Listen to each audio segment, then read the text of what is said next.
आज का अंश मरकुस 8 अध्याय वचन 22 से 30 है। हम एक साथ पढ़ेंगे।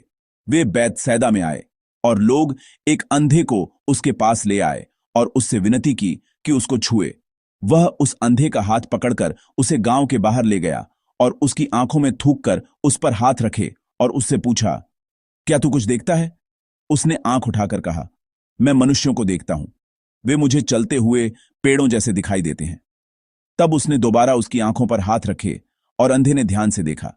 वह चंगा हो गया और सब कुछ साफ साफ देखने लगा। उसने उसे यह कहकर घर भेजा, इस गांव के भीतर पांव भी न रखना। यीशु और उसके चेले कैसरिया फिलिप्पी के गांवों में चले गए। मार्ग में उसने अपने चेलों से पूछा, लोग मुझे क्या कहते हैं? उन्होंने उत्तर दिया, यूहन्ना बपतिस्मा देने वाला, पर कोई कोई एलिय्याह और कोई कोई भविष्यद्वक्ताओं में से एक भी कहते हैं। उसने उनसे पूछा, परंतु तुम मुझे क्या कहते हो? पतरस ने उसको उत्तर दिया, तू मसीह है। तब उसने उन्हें चिताकर कहा कि मेरे विषय में यह किसी से न कहना। आमीन। अगले चरण की ओर जाने वाले रास्ते पर शीर्षक के साथ मैं वचन साझा करूंगा।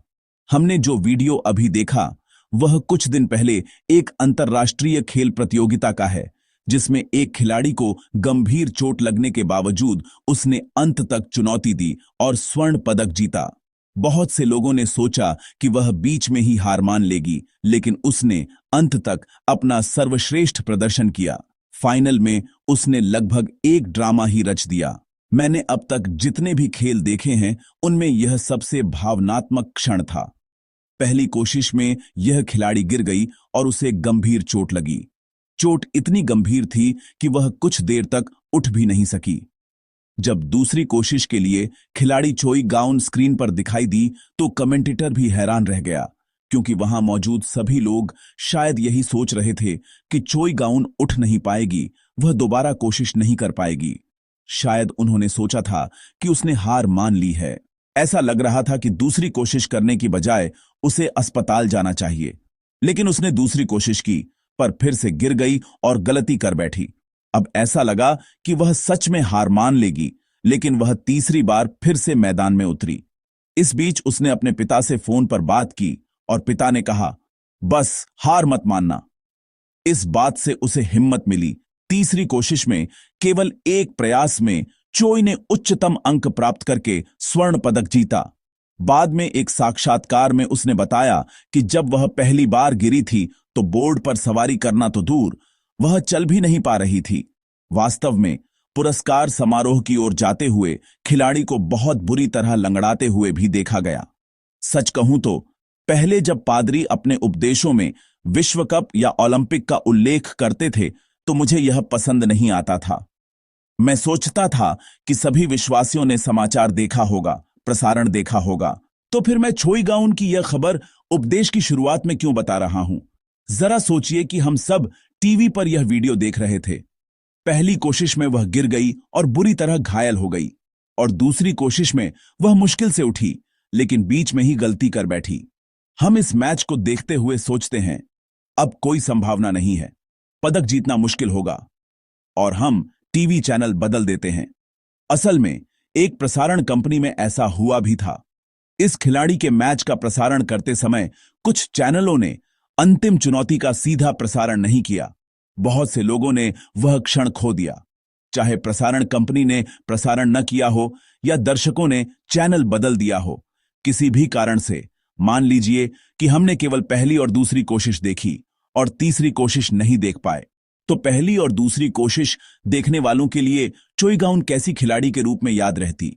क्या वह एक दुर्भाग्यशाली खिलाड़ी के रूप में याद नहीं रहती जिसे चोट लगी थी, और एक अफसोसजनक खिलाड़ी के रूप में जिसने पदक नहीं जीता? लेकिन असलियत क्या है? भले ही यह खिलाड़ी पहली और दूसरी कोशिश में असफल रही और गंभीर चोट के कारण चल भी नहीं पा रही थी, लेकिन इसका अंत क्या हुआ? इसका अंत स्वर्ण पदक था। यहां एक महत्वपूर्ण सबक है। वह यह है कि हमें बीच में किसी बिंदु तक देखकर यह नहीं सोचना चाहिए कि मैं सब जानता हूं, मैंने सब देख लिया है। अंत तक देखने के बाद ही हम कह सकते हैं कि हम जानते हैं। जो व्यक्ति अंत तक सब कुछ देखता है और जो व्यक्ति बीच में किसी बिंदु तक ही देखता है, वे एक ही घटना को बिल्कुल अलग तरह से समझ सकते हैं। यही हमारा सबक है। प्रियजनों, यीशु के साथ भी ऐसा ही है। ऐसा आपने यीशु को किस हद तक अनुभव किया है, या क्या आपने अंत तक यीशु के कामों को देखा और जाना है? इस पर निर्भर करते हुए यीशु के बारे में आपकी सोच और समझ बिल्कुल अलग हो सकती है। आज हमने जो वचन पढ़ा है वह दो कहानियों का संग्रह है। एक कहानी एक अंधे व्यक्ति को चंगा करने की है और दूसरी कहानी इस बारे में है कि लोग और चेले यीशु को कौन मानते हैं, कौन स्वीकार करते हैं। ये दोनों कहानियां समान रूप से बिल्कुल एक जैसे दो अलग अलग चरणों में आगे बढ़ती हैं। पहले चरण में काम शुरू होता है और दूसरे चरण में काम पूरा होता है। इसलिए हमने आज रविवार और सोमवार के वचन पर एक साथ मनन करने का फैसला किया है। दोनों कहानियों की संरचना एक जैसी है, इसलिए इस वचन को समझने के लिए उन्हें एक सेट के रूप में देखना अधिक महत्वपूर्ण है। पहली कहानी बैतसैदा में एक अंधे व्यक्ति को चंगा करने की है, लेकिन आज के वचन में यह चंगाई थोड़ी अनोखी है। यह अनोखी क्यों है? क्योंकि अब तक यीशु की चंगाई इस तरह होती थी कि जब वे सिर्फ उठ जा कहते थे तो जो लोग उठ नहीं सकते थे वे उठ जाते थे, और जब वे सिर्फ चल कहते थे तो जो लोग चल नहीं सकते थे वे चलने लगते थे। लेकिन आज के वचन में चंगाई एक ही बार में नहीं होती, बल्कि दो चरणों में होती है। 23वें पद में यीशु ने पहला चंगाई का कार्य किया। उन्होंने अंधे व्यक्ति का हाथ पकड़कर उसे गांव के बाहर ले गए। उन्होंने उसकी आंखों में थूकने जैसा एक अनोखा काम किया और उस पर हाथ रखे और उस व्यक्ति से पूछा, क्या तू कुछ देखता है? 24वें पद में उस व्यक्ति ने आंखें उठाकर देखा और कहा कि उसे लोग दिखाई दे रहे हैं, लेकिन वे चलते हुए पेड़ों जैसे दिखते हैं। पहले चरण में वह पूरी तरह से ठीक नहीं हुआ था। वह देख तो पा रहा था, लेकिन स्पष्ट रूप से नहीं, थोड़ा धुंधला दिख रहा था, क्योंकि वह पेड़ों और लोगों में भेद नहीं कर पा रहा था और कह रहा था कि पेड़ चल रहे हैं। इसके तुरंत बाद यीशु दूसरी चंगाई करते हैं। आइए हम 25वें पद को मिलकर पढ़ें। तब उसने दोबारा उसकी आंखों पर हाथ रखे और अंधे ने ध्यान से देखा। वह चंगा हो गया और सब कुछ साफ साफ देखने लगा। आमीन। यीशु ने उसकी आंखों पर दोबारा हाथ रखे और तब उसे सब कुछ स्पष्ट दिखाई देने लगा, जैसा कि बाइबल दर्ज करती है। दूसरे चरण में वह पूरी तरह से ठीक हो गया। इस तरह बहुत ही अनोखे ढंग से चंगाई दो चरणों में होती है। पहले चरण में वह धुंधला देख सका और दूसरे चरण में पहुंचकर ही वह पूरी तरह से और निश्चित रूप से चंगा हुआ। यहां मैं एक प्रश्न पूछना चाहूंगा। यदि यह अंधा व्यक्ति केवल पहले चरण का अनुभव करता और दूसरे चरण का अनुभव नहीं करता तो उसके साथ क्या होता? शायद वह पूरी चंगाई का अनुभव नहीं कर पाता। वह पहले से थोड़ा बेहतर देख पाता, लेकिन लोगों और पेड़ों में भेद के बिना अपना बाकी जीवन जीता। अब एक और दृष्टिकोण से सोचते हैं। अब हम एक गवाह के दृष्टिकोण से देखते हैं। मान लीजिए कि हम उस घटना को देख रहे दर्शक या गवाह हैं। पहली चंगाई हुई। हम लोगों को फुसफुसाते हुए सुनते हैं। कुछ धुंधला सा, लोगों और पेड़ों में भेद न कर पाने वाली एक अस्पष्ट चंगाई हुई है। फिर हमें कोई जरूरी काम याद आ जाता है और हम वहां से चले जाते हैं। हम दूसरा चरण नहीं देख पाते, केवल पहली चंगाई देखते हैं। इस गवाह को यीशु की चंगाई कैसी लगी होगी? उसकी सीमित दृष्टि में यीशु की चंगाई अधूरी लगी होगी। लेकिन यह इसलिए नहीं था कि यीशु की शक्ति कम थी, बल्कि इसलिए कि अंत तक न देखने वाले की समझ सीमित थी।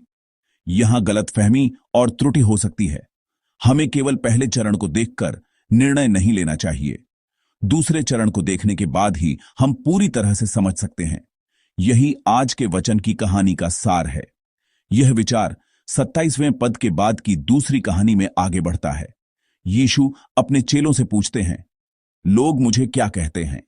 चेले उत्तर देते हैं, कुछ लोग यूहन्ना बपतिस्मा देने वाला कहते हैं, कुछ एलिय्याह कहते हैं और दूसरे भविष्यद्वक्ताओं में से एक कहते हैं। यह दो चरणों में से पहला चरण है।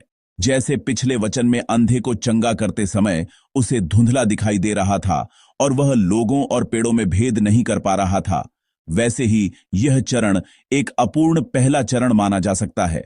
इसके बाद यीशु फिर से चेलों से पूछते हैं। आइए हम 29वें पद को मिलकर पढ़ें। उसने उनसे पूछा, परंतु तुम मुझे क्या कहते हो? पतरस ने उसको उत्तर दिया, तू मसीह है। आमीन। यीशु ने चेलों से पूछा, अब तुम मुझे क्या कहते हो? पतरस उत्तर देता है, तू मसीह है। यह दूसरा चरण है। यह स्वीकारोक्तिपूर्ण स्वीकारोक्ति है। लोग यीशु को भविष्यद्वक्ताओं में से एक, यूहन्ना बपतिस्मा देने वाले जैसा या एलिय्याह जैसा मानते थे। यह पूरी तरह से गलत स्वीकारोक्ति नहीं है, लेकिन इस स्वीकारोक्ति से हम यह नहीं कह सकते कि हम यीशु को सही और पूरी तरह से जानते हैं। वे जानते तो हैं, लेकिन थोड़ा धुंधला जानते हैं। जैसे वे पेड़ और इंसान में भेद नहीं कर पा रहे थे, वैसे ही वे यीशु और भविष्यद्वक्ता में भेद नहीं कर पा रहे हैं। इस स्वीकारोक्ति के आधार पर हमें अगले चरण यानी दूसरे चरण की ओर बढ़ना होगा। इसीलिए आज के वचन की ये दो कहानियां एक ही संदेश देती हैं। वह यह है कि हमें पहले चरण में नहीं रुकना चाहिए, बल्कि दूसरे चरण में जाना चाहिए। दूसरे चरण तक और पूरे को देखने पर ही हम सही ढंग से जान सकते हैं। यही आज के वचन की इन दो कहानियों का सामान्य और मुख्य विषय है। तो फिर प्रियजनों, मैं एक बार फिर से एक प्रश्न पूछना चाहूंगा। यीशु ने अचानक ऐसा काम क्यों किया जो उन्होंने पहले कभी नहीं किया था? यीशु ने अचानक दो चरण क्यों अपनाए? क्या यीशु के पास चंगा करने की शक्ति नहीं थी, या शक्ति थोड़ी कम थी, इसलिए उन्होंने ये दो चरण अपनाए? और यह घटना इस समय यहां क्यों घटित होनी थी? संक्षेप में कहूं तो इसका कारण यह है कि अब यीशु अपनी दूसरी सेवकाई की तैयारी कर रहे थे, और वह दूसरी सेवकाई अधिक मौलिक और अधिक महत्वपूर्ण सेवकाई है। आज के उपदेश के शीर्षक की तरह यीशु अब अगले चरण की ओर जाने वाले रास्ते पर खड़े हैं। अब तक यीशु ने मुख्य रूप से गलील में सेवा की थी। वे नाव से गलील झील के इस पार और उस पार जाते हुए गलील के तट पर स्थित शहरों में सेवा करते रहे थे। अब यीशु क्या करने जा रहे हैं? वे गलील छोड़ने जा रहे हैं। गलील छोड़कर वे कहां जा रहे हैं? वे गलील छोड़कर यरूशलेम जा रहे हैं। आज के वचन 27 में इसे दर्शाने वाला एक महत्वपूर्ण शब्द है। वह शब्द है मार्ग में। मार्ग में। अब यीशु अपने चेलों के साथ यरूशलेम जाने वाले मार्ग पर, उस रास्ते पर खड़े हैं। लेकिन प्रियजनों, यहां से यह महत्वपूर्ण हो जाता है। यीशु को यरूशलेम क्यों जाना है?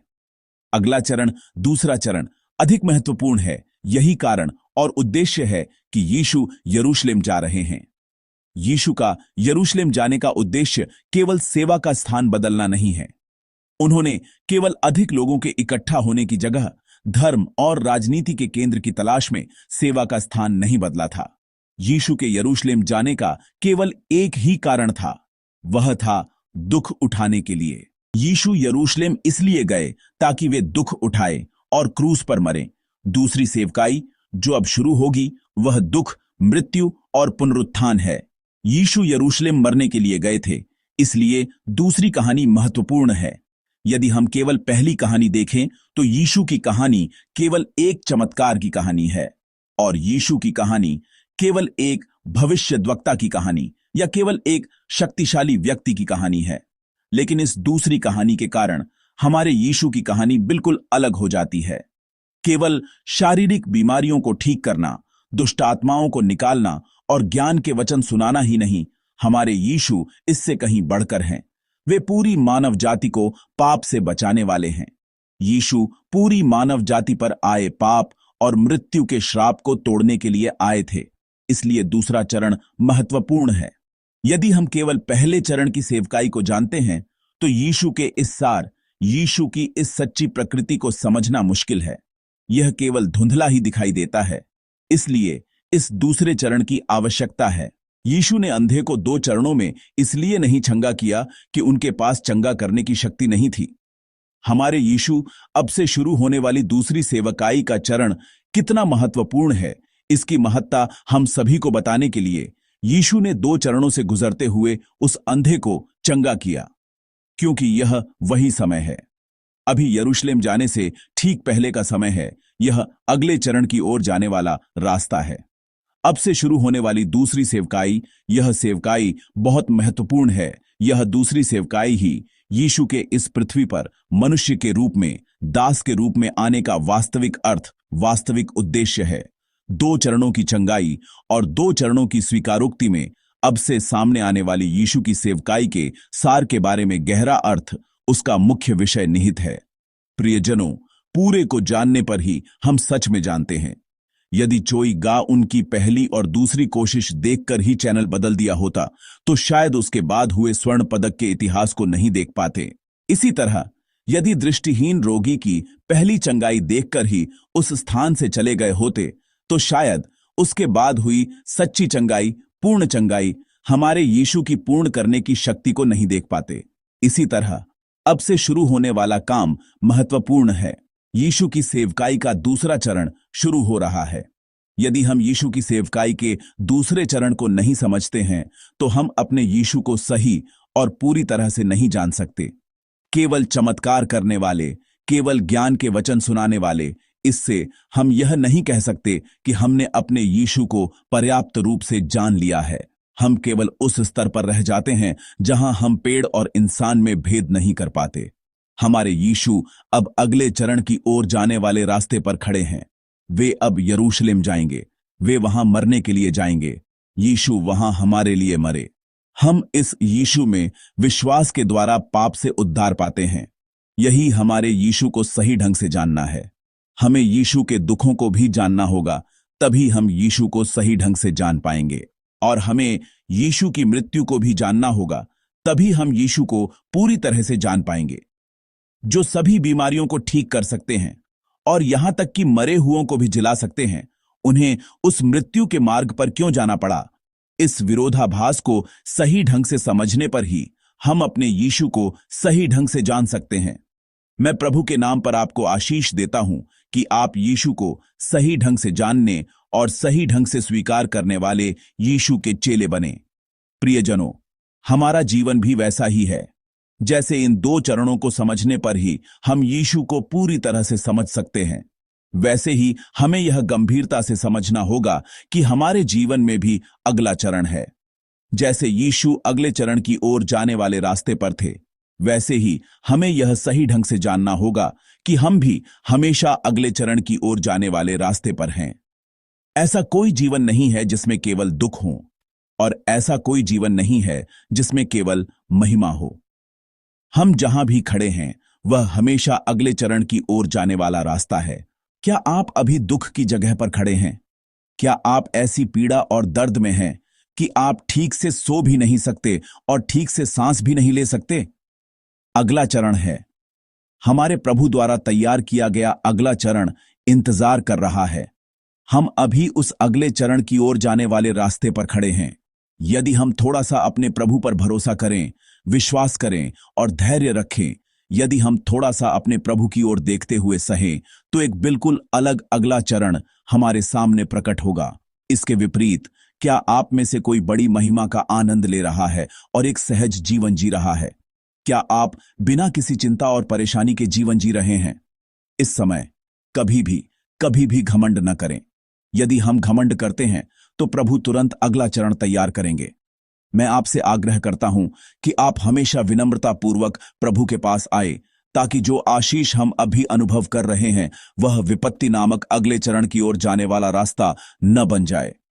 अगला चरण है, पूरे को जानने पर ही हम पूरी तरह से जानते हैं।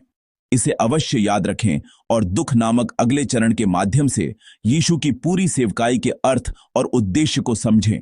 और याद रखें कि हमारे जीवन में भी निश्चित रूप से एक अगला चरण है, और जल्दबाजी में निराश न हों, बल्कि दृढ़ता से आशा बनाए रखें और घमंड न करें, बल्कि हमेशा विनम्रता पूर्वक प्रभु पर भरोसा करते हुए आगे बढ़ें।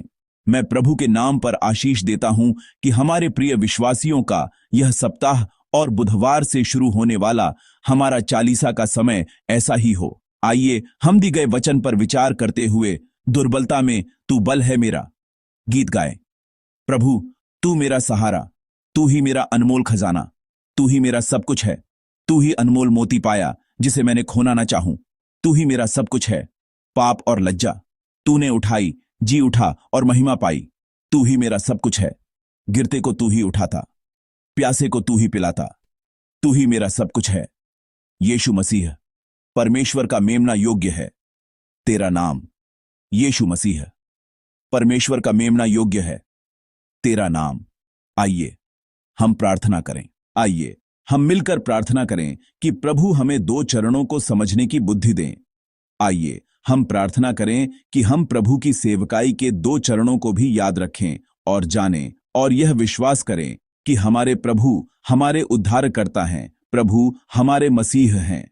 आइए हम मिलकर प्रार्थना करें, यह महसूस करते हुए कि हमारा जीवन भी दो चरणों में है और जो लोग समृद्ध हैं उन्हें घमंड न करने और विनम्रता से जीने में मदद करें, और जो लोग दुख में हैं वे आशा न खोएं और अगले चरण की बहाली और एक नई शुरुआत, हमारे प्रभु द्वारा खोली जाने वाली उस नई शुरुआत की ओर देखें। आइए हम इस समय प्रार्थना करते हुए परमेश्वर के पास आए। हे प्रेमी परमेश्वर, धन्यवाद। अगले सेवकाई के चरण की ओर बढ़ते हुए हमें यह स्पष्ट रूप से बताने के लिए कि यीशु कौन है आपने स्वयं दो चरण दिखाए, इसके लिए धन्यवाद। हमें यह देखने और जांचने में मदद करें कि कहीं हमारा जीवन भी अगले चरण की ओर जाने वाले रास्ते पर तो नहीं है। जब समृद्धि में रहने वाले लोग घमंड करते हैं तो प्रभु विपत्ति नामक अगला चरण तैयार करेंगे, लेकिन हम विश्वास करते हैं कि दुख में पड़े हमारे विश्वासियों के लिए हमारे प्रभु हमेशा बहाली और एक नई शुरुआत नामक अगला चरण तैयार कर रहे हैं। अगले चरण की ओर उस रास्ते पर भय और आशा के साथ हमारे सभी विश्वासी केवल आप पर ही पूरी तरह से ध्यान केंद्रित करते हुए जिए। अब शुरू होने वाले इस सप्ताह के दौरान भी हमें पाप न करने और आप पर ध्यान केंद्रित करते हुए सुसमाचार का प्रचार करने में मदद करें, और बुधवार से शुरू होने वाले चालीसा के समय के माध्यम से उस दुख यीशु की सेवकाई के दूसरे चरण, हमारे लिए मरने और हमारे लिए दुख उठाने वाले हमारे प्रभु के क्रूस के अर्थ को अपने हृदयों में गहराई से अंकित करते हुए एक अनमोल चालीसा का समय जीने में मदद करें। धन्यवाद। हम अपने प्रभु यीशु मसीह के नाम पर प्रार्थना करते हैं। आमीन।